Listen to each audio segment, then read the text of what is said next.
listen to reason? Will you open your eyes? It's a wonder what you'll find with an open mind. You may be surprised. Yeah, gotta get away from this illusion for the sake of the world. This delusion, it's gotta go.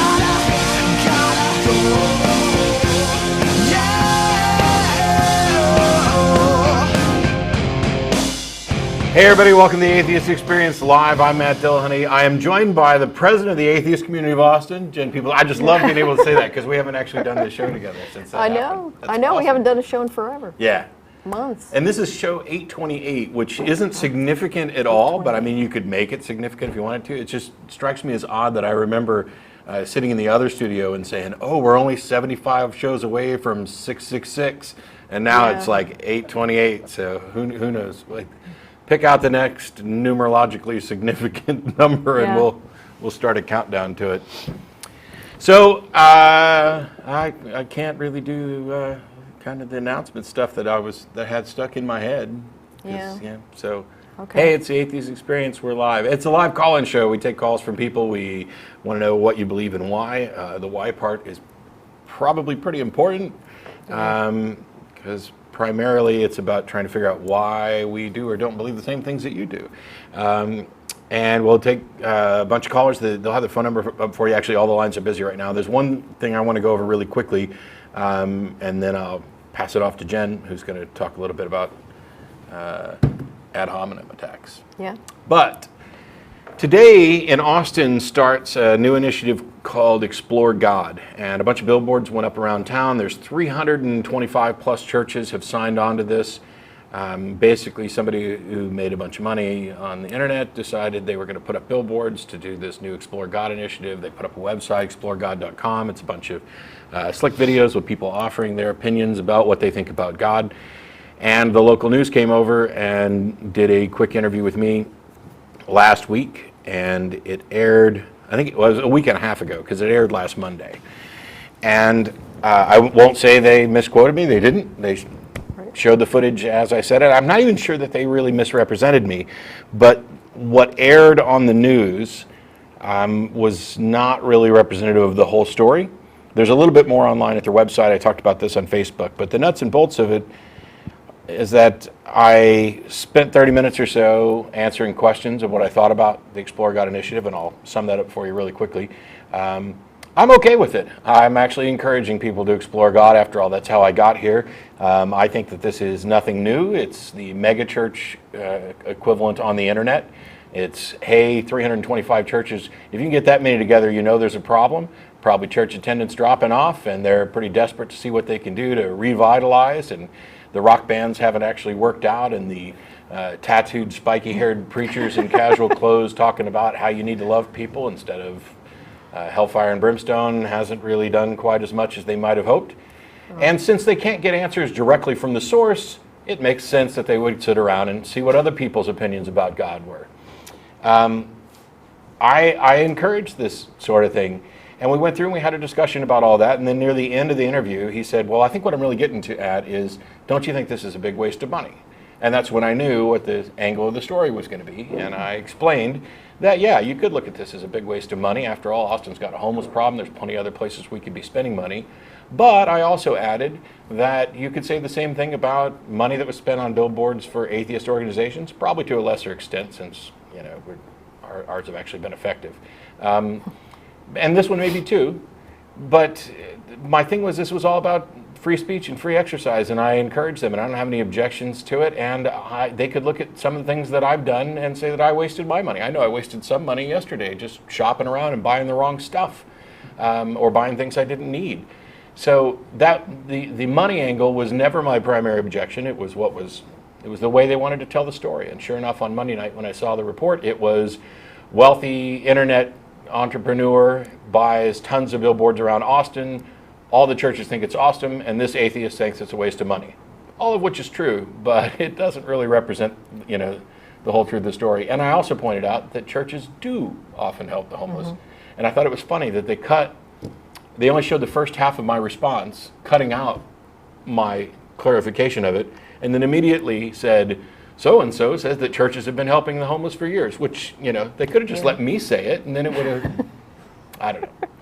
Anyway, that's all I had on that front. The news is going to feed you whatever they want to feed you. By and large, I don't have a bunch of complaints, except that, as I pointed out in the clip that's online, if you really want to explore God, why didn't anybody ask me to be a part of the Explore God project? I'm here. Yeah. Yeah, we were talking about this before the show. We actually support people exploring God. And actually, if you go to the website and you look at the videos, again, we talked about this before the show. They're incredibly well produced. It's a beautiful website. I'm kind of envious of the production values there. But unfortunately, the arguments are bad. It's the same bad arguments that we've been dealing with on this show for as long as the show's been in existence. And some of them aren't even arguments. Yeah, they're not. It's like, just a... A lot of them begin with this presumption that God exists. Yeah. Why does God allow suffering? Well, I think you've kind of put the cart before the horse there. Maybe we got to figure out whether or not this God fellow has got anything at all to do with any of this.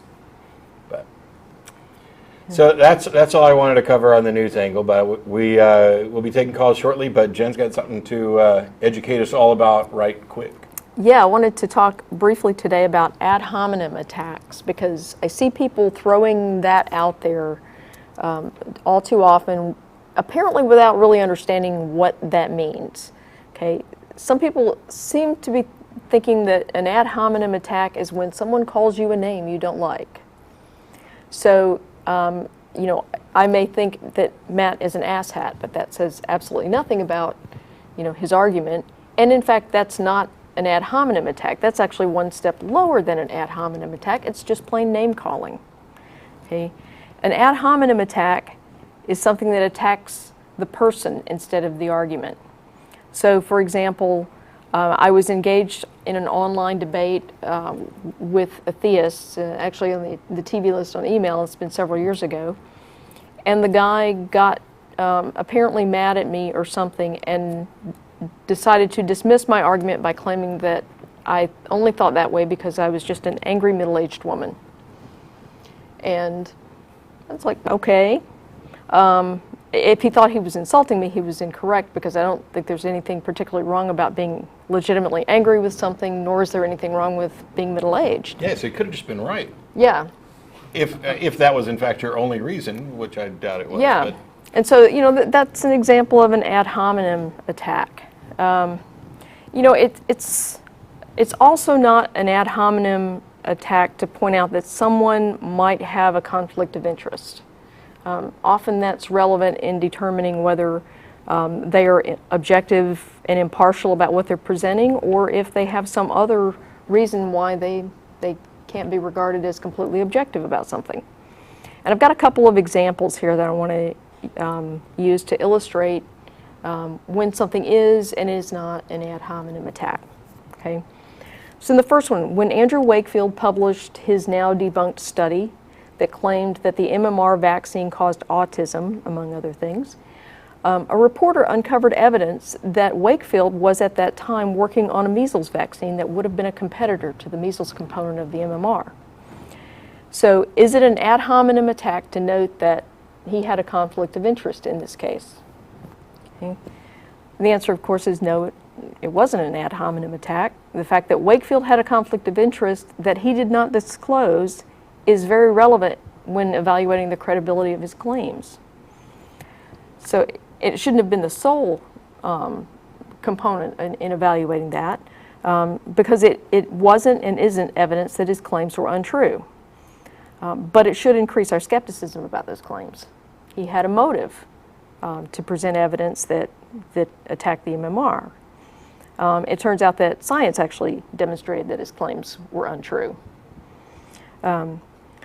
So the next question is, if we call Wakefield dishonest, is that an ad hominem attack? The answer is no. He lied. He was, in fact, dishonest, and he was ultimately stripped of his medical license as a result of that. Okay. The second example I have here is there was a guy named Daniel Carlton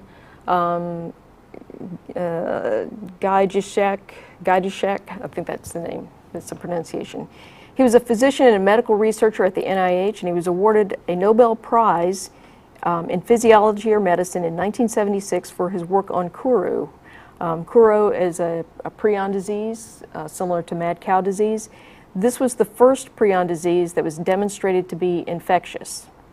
And it was a result of Gajdusek's work that led people to understand that these were infectious diseases. 20 years later, Gajdusek was convicted on 12 counts of sexually molesting children. He was a pedophile. He saw nothing wrong with that. So the question here, given that his professional work provided him the opportunity to bring 56 children to the U.S., ostensibly for education, and then molested them, based on that, can we now dismiss his professional work? Okay? If you do, you've committed the ad hominem fallacy. The fact that he was a pedophile has absolutely nothing to do with the validity of his medical research. So in this case, he may be a terrible person, and he actually is a pedophile, but that doesn't invalidate his work. Yeah, it's about, somebody's made a claim. Let's address the claim, and we need the information relevant to the claim. And you can say, you're an asshole, and here's why your argument's wrong, Yes. by the way, Yeah. and you haven't committed any fallacy. Right. But if you say that you're wrong, or that your research is wrong because you've done these evil things, whether they're true or not, then that's where the fallacy comes in. Yeah, exactly. And, we see this all the time. People will say, oh, you're just an atheist because you want to sin.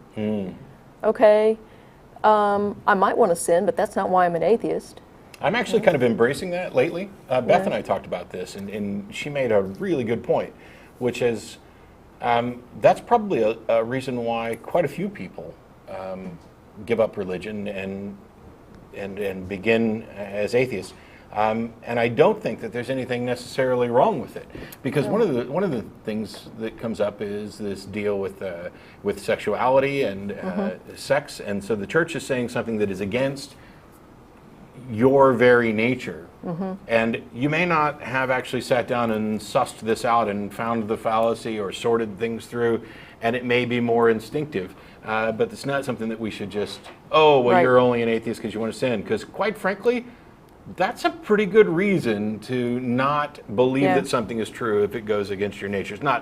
It's not something that we're going to see, in academic circles probably debating the existence of God. Well, God says I can't do this and I want to. That's not it. Well, certainly, if the implication of you committing some sin is that you are now a horrible person and, somehow unworthy of, salvation or whatever it is the religion is offering you. Yeah. I think that's certainly a good reason to reject that religion. Yeah, basically they're rejecting it, saying, I don't believe you. You have not sufficiently made your case. And they may not be saying it in those terms, but Right. yeah, by all means. And by the way, it's, as somebody who rejects the very concept of sin and this idea that you could offend a God, or that it matters if you offended a God, or that offense is somehow a wrong.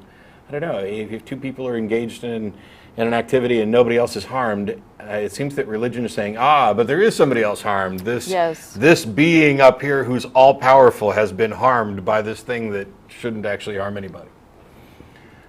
Yes. That's kind of dishonest.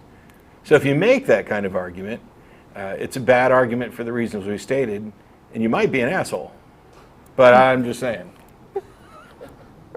Anyway, did you have more? No, I was just going to add that if you go on and you refute someone's claims, and then you add on to that, and by the way, you're an asshole.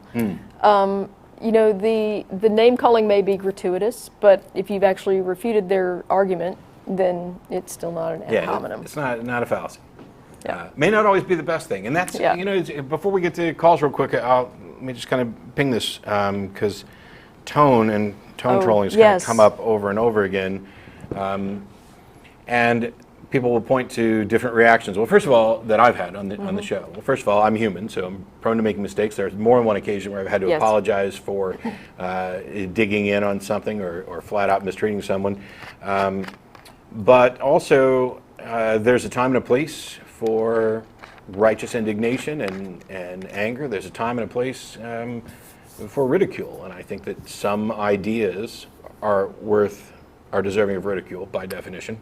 Yes. And that some people may only be responding to ridicule. I don't advocate ridicule and egregious name calling and stuff as a first response, but come on. If I spent 45 minutes explaining to you exactly what's wrong with Pascal's wager, and we can't even begin to get past the starting point, sometimes I'm probably going to drop a name because I've already put in my work. Yeah. But well, and it's never a goal. People are like, right. oh, I love watching the show because you make Christians look stupid. No, actually, they provide whatever argument, and they do or don't look stupid entirely on their own merit. You know, it's not my goal to make anybody look stupid or feel bad. It's my goal to be kind of honest, and sometimes honesty gets rough. well, not only that, but anyone who calls the show has the option of remaining anonymous. Yeah. So they don't have to out themselves as the guy that made the really stupid argument on the Atheist experience. Some people choose to do that. And Well, it's a handful that can't remain anonymous, like Ray Comfort or Yeah. Matt Slick. yeah, those are pretty rare occasions. Yeah, they've already made their bed. But yeah, it's interesting that you mentioned tone trolling because there's a hierarchy of disagreement here, with name calling being at the bottom. Ad hominem is next, and tone trolling is right above ad hominem. So if you're tone trolling, you're still in the hierarchy of bad arguments.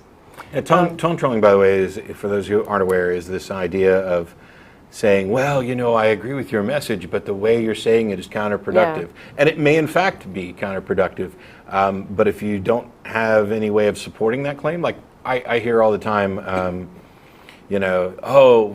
for any given phone call, we might hear, oh, you guys are incredibly patient and amazing, and that was the best phone call ever. Or on the same phone call, we might hear from somebody else, you guys are a bunch of assholes. If you think you're doing anything good or you're going to convince anybody, then you're just wrong. You're never going to convince, first of all, there are people who say you're never going to convince religious people. Right. Funny, my inbox is full of emails from people just like that, and everywhere I go and every place that I speak, people come up and say that we have in fact done that. So, I don't know. Yeah. Then there are some that say you'll never convince them with the particular tactics that you're using, as if we only use a single tactic here. Yeah. And you're wrong on that too. So. Yeah. Yeah, so there's name calling, ad hominem, responding to tone or tone trolling. Yep. Right above that is contradiction. So, Simple contradiction like nuh-uh. yeah, nuh-uh. Yeah. So if someone says you'll never convince anyone, you're doing more harm than good, and we just said nuh-uh, then that would be contradiction, not a very strong argument. Then there's counter-argument, where Matt points out we have an inbox full of emails from former theists who responded to our arguments. So there. Then there's refutation, which explains, finds the mistake, explains why it's mistaken using quotes. And we do that frequently on the blog. And then there's refuting the central point, which explicitly refutes the central point that the person is making. Yeah, and that's the one that's difficult to get to by the nature of the subject sometimes. Yeah. Okay. Cool. So basically that's a hierarchy of disagreement. And There we go. All right. And now you know. Knowing is half the battle. Yeah. G.I. Joe. Or it's in the Library of Congress. Read more about disagreements in your library. That's right. I'm flashback into my Saturday mornings, but we've got Aaron on the phone from Camden, New Jersey. How are you? Hey, how you doing today? I guess you can't remain anonymous if we say your name and where you're at. Yeah. Hey, I'm 16 years old. I'm the son of a pastor. We're church planting. We've moved from Philadelphia to New Jersey a couple times actually. But What kind of pastor? What's your question? I couldn't hear you. What kind of pastor? I don't understand. Like denomination? Is he We're Presbyterian. Okay. Yeah. So sorry, my question was. Oh yeah, so I'm coming into this conversation. I'm stating that I believe that I cannot prove the existence of God. Okay. Okay. because he's not something that can be observed physically. I can't give any proof because, well, yes. Do you understand what I mean? Well, by proof, do you mean that you can't absolutely prove it, or do you mean that it's not something? I can't test him physically in the natural world. Okay. Okay. Do you believe that there's any way? So, are you relying entirely on faith, or do you believe? I mean, I'm curious as to why anybody would believe something without a rational justification. Okay, yeah. So, well, yeah, that's what our belief is based on faith. Okay. Okay, let me ask you, I have a question for you. Do you believe that your God has any effect on the natural world at all? Of course. Okay, Oh, yeah. then you can test it. I can't test the existence of God. If you believe You your can God, test the effects. yeah, if you believe your God has an effect on the natural world, you can test that. And by the way, for most people, and granted, if you're saying that you believe only based on faith, then it doesn't matter whether you think your God affects reality. But for most people that believe, they're running around claiming to be little God detectors all the time. God answers their prayers, God performs miracles, God interjects himself in reality in ways that they claim to be able to test, or to detect anyway. Yes. Oh, I'm sorry. Can I digress a little bit? Sure. Okay, sure. You Yeah. had a question for us, so yeah, I want to make sure you get your question. Well, I just wanted to know where your original position is for creation, because I haven't been able to pinpoint that. Because I've been watching your show for about a month now on YouTube, and for 90% of the people who call in are idiots. They just Okay. don't know how to. They don't know how to argue the debate or anything. They don't know how to present any valid Well- evidence. Okay, so, well, name calling aside, Which Yes, is- ad hominem. well, that's not an ad hominem yet, but, so what do you mean by creation?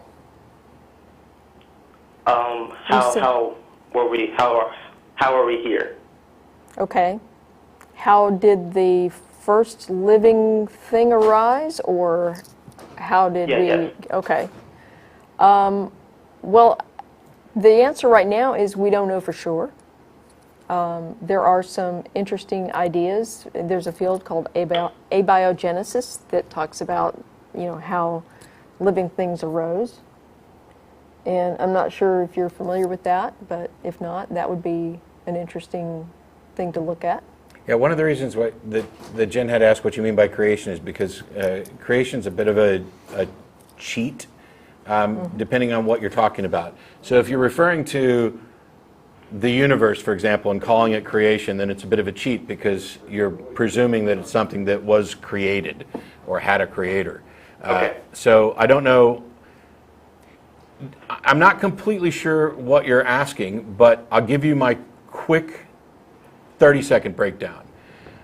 Big Bang cosmology is the best current model we have for the origins of the universe, although we don't understand it entirely, and we could be wrong. Evolution explains the diversity of life after the beginnings of life. It is it is a theory, the theory of by natural selection, that explains the facts of evolution. So there's there's no scientific dispute on whether or not evolution actually occurs. When it comes to the origins of life, as Jen said, we don't know. And some of us aren't willing to pretend that we do know by claiming there was a God involved. All right, well, surely you do believe that there has to be something eternal. I don't know. I don't know why you would say that. I mean, we don't have any evidence that supports that. Well, I'm saying that because, so if I say there's a God, right? Okay. Well, you'll say, if I say God created the universe, well, you'll say, who created God? No, actually I wouldn't, because who created presumes that we're talking about a who. See, who... Okay, yeah. So But I'm fine with you saying God created the universe and God didn't need to be created.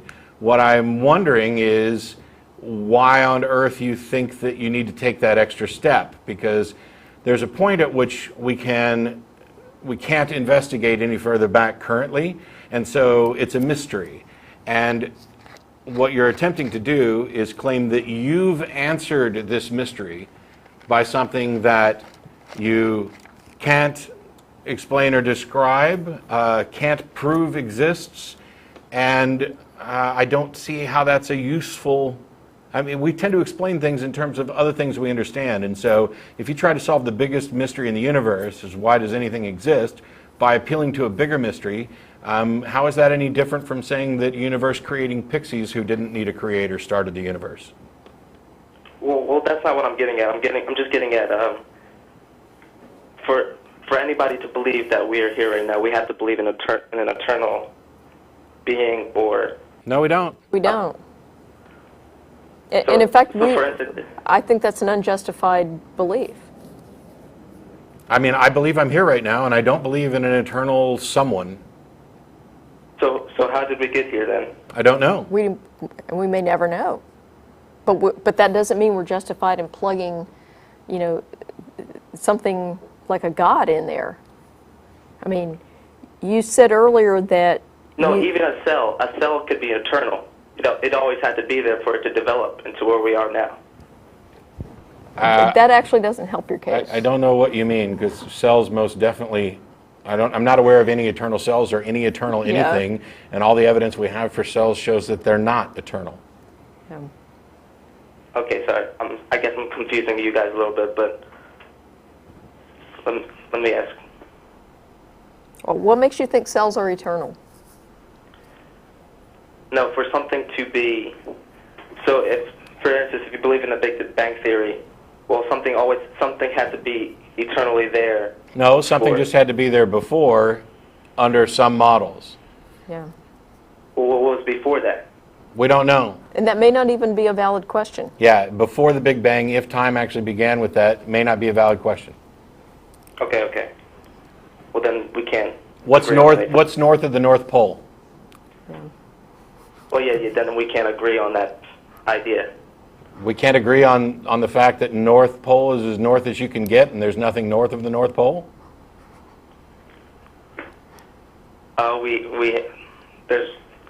There's the universe. I guess that's my vague answer to that. Yeah, that's you kind of jumped the shark there, because that's north is a point of which there's nothing north of. That's the start. Everything is south of the North Pole. It's not like we expand north to the solar system and say that the moon is occasionally north of the North Pole. That's just not the way north works. All right. So, I have another idea. Well, I have a question for you, because at the beginning of the call you said that we can't test God in the natural world, but then you claim that God does have effects on the natural world. So those are contradictory claims. So my question to you is, if you believe that the universe and everything in it came into existence as a result of some God, what evidence causes you to think that? What piece of evidence points to a God? Yeah, I guess that's a good question, I guess. And like I said, it's faith again that we have. Sure. Okay, but that's not evidence. I can't argue against people's personal revelations, and I can't argue against a claim that we just have to believe it on faith. All I can say is that I see no good reason to take anything on faith. Faith is the excuse people give when they don't have a good reason, because if you have a good reason, you don't have to appeal to faith. And as long as faith can be used to equally justify competing claims, I don't know why anybody would want to make an appeal to it as if it's a virtue. It's not a virtue. It's vice. It's gullibility. All right. Okay. So I cannot give any evidence. Okay. On how God, but Okay. here's what I'm going to ask. Okay. Sorry. I'm trying to organize my thoughts a little bit. So why wouldn't you guys want to believe in God? It's not that I don't want to believe in God, it's that I don't believe in God. And which God? Yeah, which God? I The mean, God of the Bible. okay. Okay. It's So not. why wouldn't you want to believe in a being that loves you and that cares for you? I don't and see that offers that's, you- first of all, I don't see that that's the character of the God of the Bible. Yeah. Why not? Have you read the Bible? Yes, I have, and you'll say that he's a malicious God, and Yes. Yes. he condones slavery. And Yes. such things. Yes. Do you think that that's not true? That is not true. So you Where haven't in the read Bible it? does it? Where in the Bible does it say that he'll relieve suffering? You said that it wasn't true that he condoned slavery, so I'd like, have you not read Exodus 21 or Leviticus 25? 21:16? The whole verse, not just cherry picking, the whole verse. Yeah. Okay. The whole chapter. Is So- that what you're getting at? So, right there, explicitly, the Bible condones slavery and portrays it as the Word of God. So now either the Bible is wrong, or God was wrong, or you're wrong. About slavery. Just that one little topic. Well, I'm assuming you think slavery is immoral. Well, where does your morality come from? So you don't think slavery is immoral? You don't think it's immoral to own another human being as property? Oh, it definitely is. How did you determine that? Yeah, you surely didn't get that from the Bible. I mean, the Bible says the exact opposite. So you're not getting your morality from the Bible. Well, that's based on your eisegesis. No, it's based on No. the actual text. The Bible says the exact opposite of that. Can you give me an example, or can you explain that a little bit? Yeah, it It's- specifically says that slaves are your property and you can pass them on to your children. It also says in Exodus 21 begins with talking about Hebrew slaves, and that if they come and work for you, you have to let them go after 6 years, unless you give them a wife and they decide that they want to stay, in which case you drive it all through their ear, and they are now your property forever. By the way, that's the rule for Hebrew slaves. For other slaves, they're your property to begin with, and there are different rules for women than there are for men. But that's all kind of curious that you don't seem to know this, and yet you've come to the conclusion that slavery is immoral, and you don't seem to think that the Bible condones slavery when it's explicit. I mean, you would think if there was a good and wise God that cared about human beings, that amongst those, first 10 commandments, there might be one that says, thou shalt not own another human being as property. But it doesn't say that. Instead, it says the exact opposite, and you've come to a conclusion that disagrees with the Bible. So I'm wondering what you think is right and why. Well, from what I've learned from my Christian school, I go to a Christian school in Haddonfield. But what I've learned about this topic, and I don't know much about slavery in the Bible at all.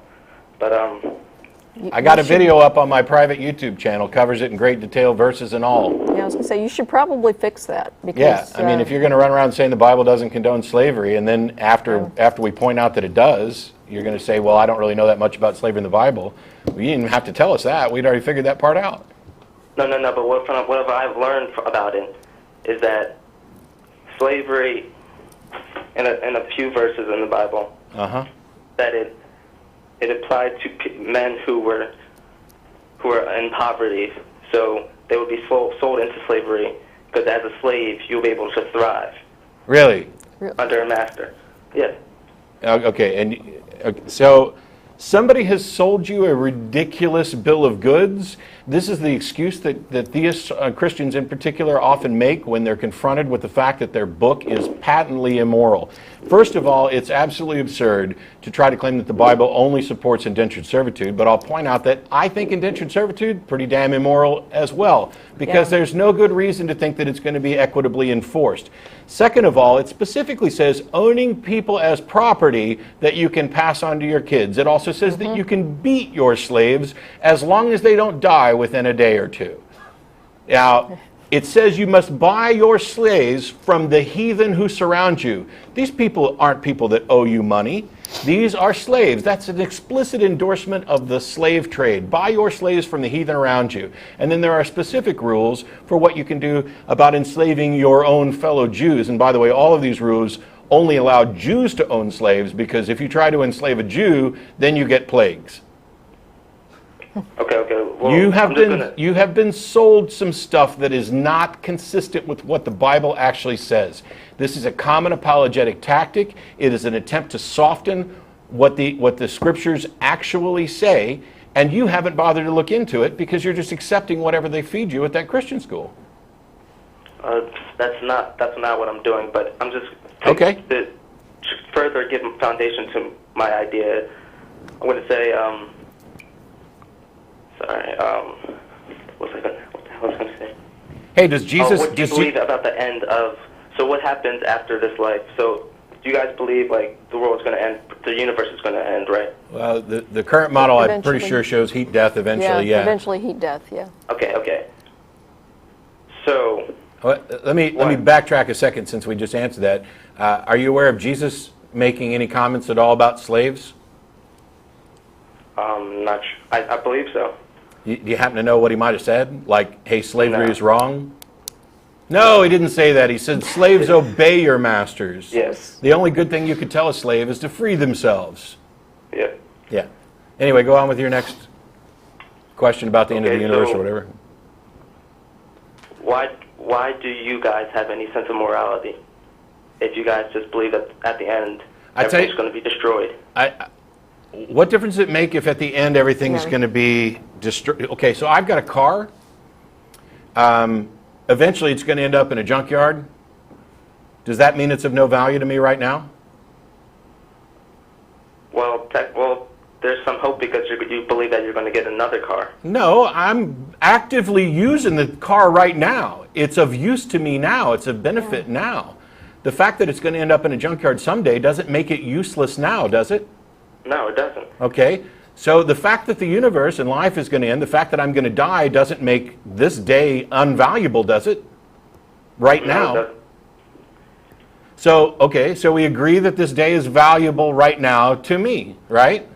Yes, get there. Sure. So since I have to share space with a bunch of other people, it's probably in my best interest to take a good look at what benefits me and what benefits everybody and what harms us, and to work with other people to try to create the best now and the best future that I possibly can, because I'm planning on living beyond today, right? Yes. What more do you need? I guess you've made a valid point, but... I'd highly recommend you go ahead and hit Google, and while this is a bit self-promotional, Google superiority of secular morality, and you'll find a big talk I gave outlining how to build a secular moral system, and how a secular moral system is in fact the only moral system, and that religions don't have a moral system. They make pronouncements about morality. And I'd also take a look at the Euthyphro dilemma. The idea that is something moral because God's commanded, or do the gods command it because it's moral? And actually it originally began as pious, but it works for morality too. If something is only moral because God says so, then tomorrow God could say that rape and murder are moral, and that would make it true. Well, that's obviously flawed. And if rape and if God only says that rape and murder are immoral because they're already immoral, then what do we need a God for? He's just a messenger. There's nothing about that God that has any bearing on whether or not rape and murder are immoral. There's a lot of big topics out there, and I got a bunch of people waiting on the line, so I don't want to... You're welcome to call back, and you can email tv@atheist-community.org, and we'll be happy to take more questions. But we got 4 lines and people waiting, and there's only 20 minutes left, so... Yeah. All right. Thanks for the call, Thank you for Aaron. your time. Thanks. Actually, I'm glad we had somebody 16 years old who's obviously raised in a very Christian environment who's calling the show to talk about this stuff, because that's actually the part about Explore God that I think is very valuable for people. And I point out that I get a lot of email from teenagers, and I am always reluctant to engage too much. Yeah. Because I don't want to necessarily be pissing off anybody's parents and getting into fights about whether or not I'm unduly influencing their kids. So the big thing is, and we got several emails from people saying, "Oh, my parents are making me go to church." Yeah. Go. Yeah. Go, take lots of notes, ask lots of questions. If you ask too many questions, they may stop making you go. But it can't hurt you to take notes, because the more you understand about this, the better you're going to be able to have communications with people who don't understand it, which is 90% of the Christian community doesn't understand what they believe or why. Yes. Now think about if you're in this situation. I made up that statistic, by the way. Yeah.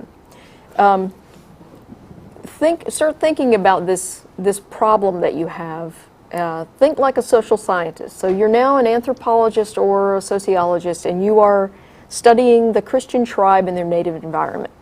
Okay? If you were in that position somewhere, you can't go into their native environment until you're 18 or 21 in some places.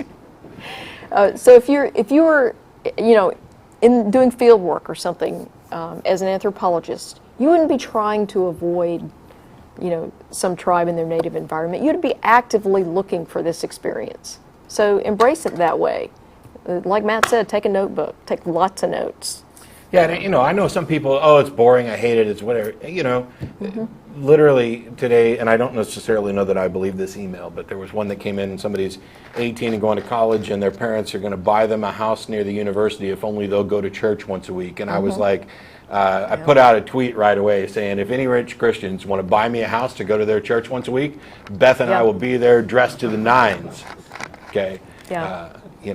Oh, I'm 18 and I'm worried about being indoctrinated. Are you kidding me?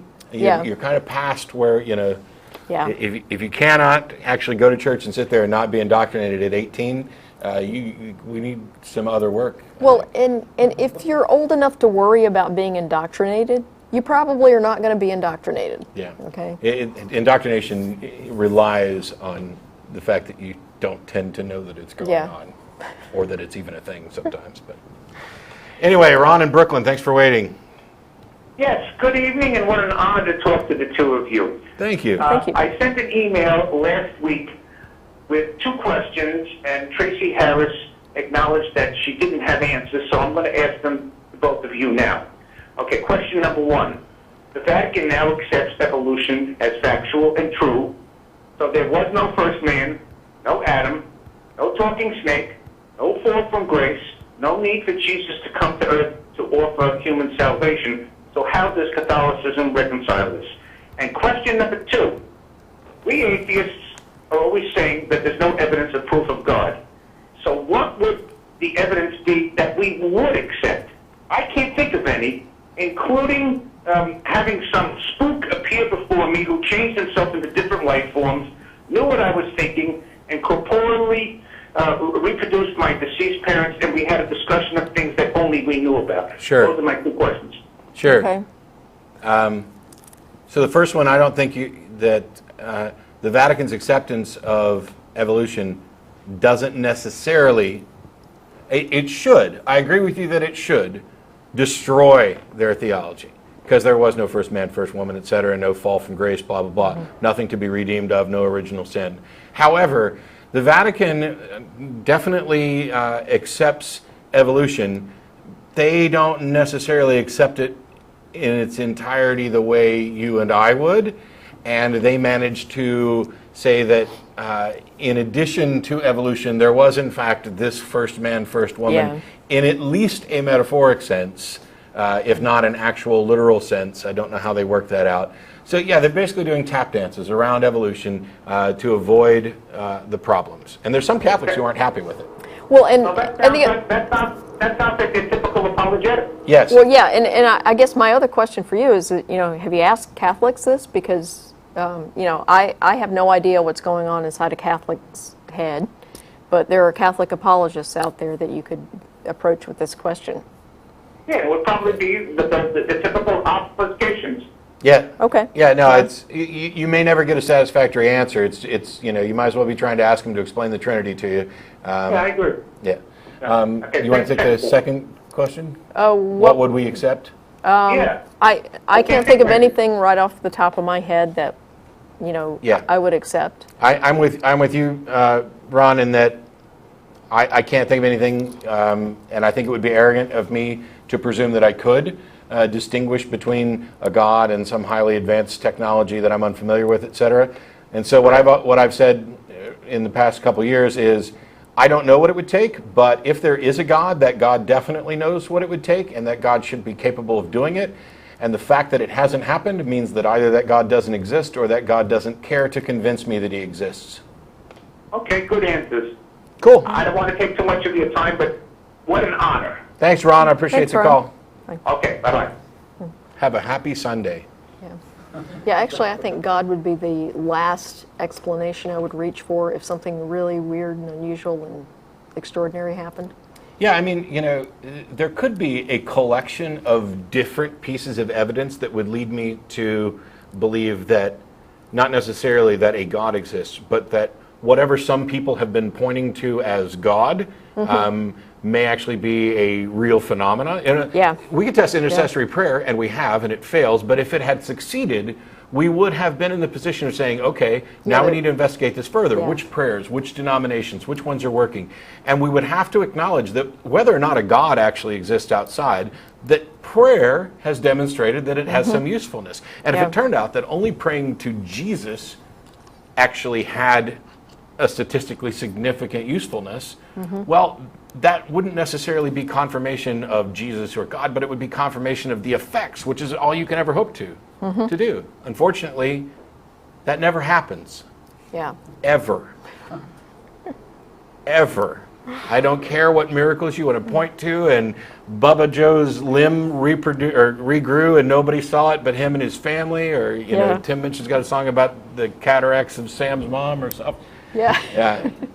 We need good, reliable, independently verified, and preferably repeatable, testable, falsifiable confirmation.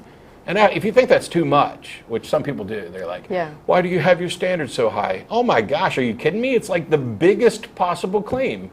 And you want me to use the same standards for that I would if you told me you ate a grilled cheese yesterday. Come on. But since nobody said that today, we'll go on to John in North Hollywood. How are you? Hey, man. Pretty good. It says here that you've got proof for God's existence that doesn't depend on religion. Yes, I do. And I just want to say I'm a little nervous while I'm talking, so if I sound a little funny, just I'm sorry, okay? Just go ahead and give us your proof, because the first caller we had today said you couldn't be done. Okay, well, let me tell you, I have multi-religious friends, and the way I look at it is, I've read up on the Torah, I've read the Old Testament, the New Testament, and the way I look at it is you can't say one religion is right and say the other one is wrong. That automatically gives an atheist idea that all religion is full of poop, you know. But this answer is going to satisfy everybody, because it goes. This is how it works. Atheists, scientists, even people of religion, all have to admit that there was a beginning. And as far as I know, that beginning that's been proven has been I think the atom, or whatever created Adam. Now we can say that. The what? Did you say atom or atom? Yeah, atom. ATOM? Yes. That's not the beginning. Okay, the thing that created, I forgot its name. Let me just tell you that whatever the first thing was, that's God, because God is supposed to be the beginning. So it's automatically the atheism is wrong, because if that you have a lack of belief, right? You believe that people. I mean that was wrong. Anyway, we was too nervous, but the point is that God is real, you know, because even if every religion is wrong, we all look at it like the creator. We worship a creator, and we put in beliefs, as in like Hindus have their beliefs, Christians have their beliefs. John? No, actually, we don't worship a creator. Yeah, and John, can you? You guys will. Yeah, but can you tell me anything about this creator that you think is real? Yeah, well, I believe in Jesus. Okay, why? I mean, I want to give a satisfying answer to everybody. I'm not a hardcore religionist. You know, I'm not a radical to say, okay, no, I won't listen to other people's ideas. Well, you know, Jesus was kind of a hardcore radical who you started off by saying you can't say one religion's right and others are wrong, and Jesus would disagree with you. So I'm having trouble figuring out how you would. Yeah. He probably would. But see, I'm not a saint, so I can't say, you know, I don't think for I think for myself, you know. But I have my belief. I'm good with people thinking for themselves. It teaches you to be a good person. Does it? It does. It obviously does. It's just people who abuse the religion, because nowhere in the Muslim religion, Christian religion, Jewish religion does it say go rape a little kid. No, that's humans. That's humans that go rape kids. All the crusades, Those are people So confusing other people. So I agree with you that nowhere in the Bible does it flatly say go rape a little kid, but I do not agree with you that the absence of a specific prohibition means that the Bible is teaching, or Christianity is teaching people to be good. I don't know how you got there.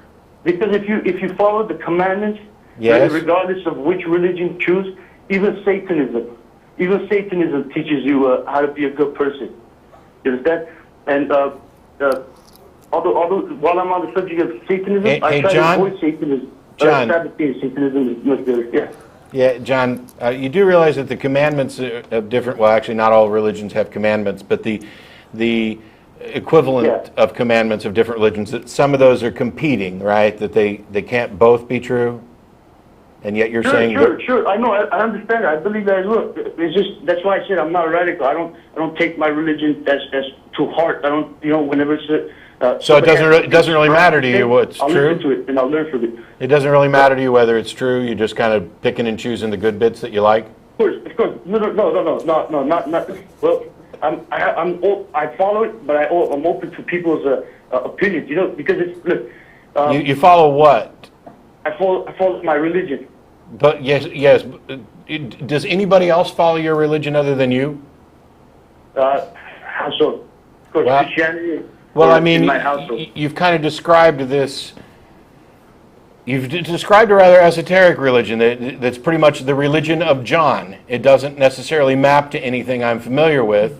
So, I mean, you may call it Christianity, you may not, but you seem to just kind of pick out whatever you want and follow that because it feels right to you. Even if I do that, it's not wrong, is it?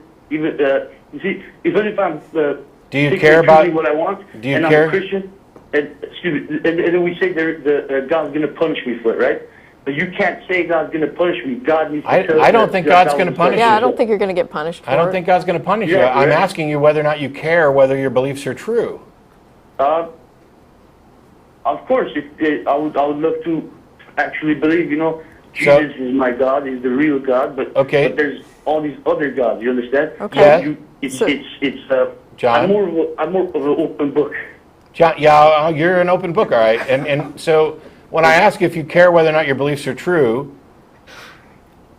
and you say yes, so how do you go about determining whether or not your beliefs are true? Well, they're look, okay. In Christianity, as well as every other religion, people follow these religions because it's their perception of what God looks like. See? So it's just whatever feels right to you. That's what you go with? Sure. Okay. That's not a very reliable way of determining the truth. That's not a path to truth. It's actually pretty much the exact opposite of what we would consider to be a reliable path to truth. One of the things about truth is that it is independently verifiable. That's how we figure out whether or not that's how we justify labeling some people delusional and locking them away, is because they care only about their own understanding of reality, and whatever they experience and understand is true to them. The truth isn't true to individuals. Truth is just truth. But you just described humanity. Isn't that both atheism and religion? No. Because it comes down to the person. The person. If you give a great example to an atheist, okay, and he still chooses to not believe. No. Then We don't choose to believe or not believe. So it's not a matter of just choosing to believe. Atheism, first of all, isn't an ism. There's no dogma, tenets, rituals. There's nothing to it. It's just a label for people who don't believe in God. And so, but there is a God.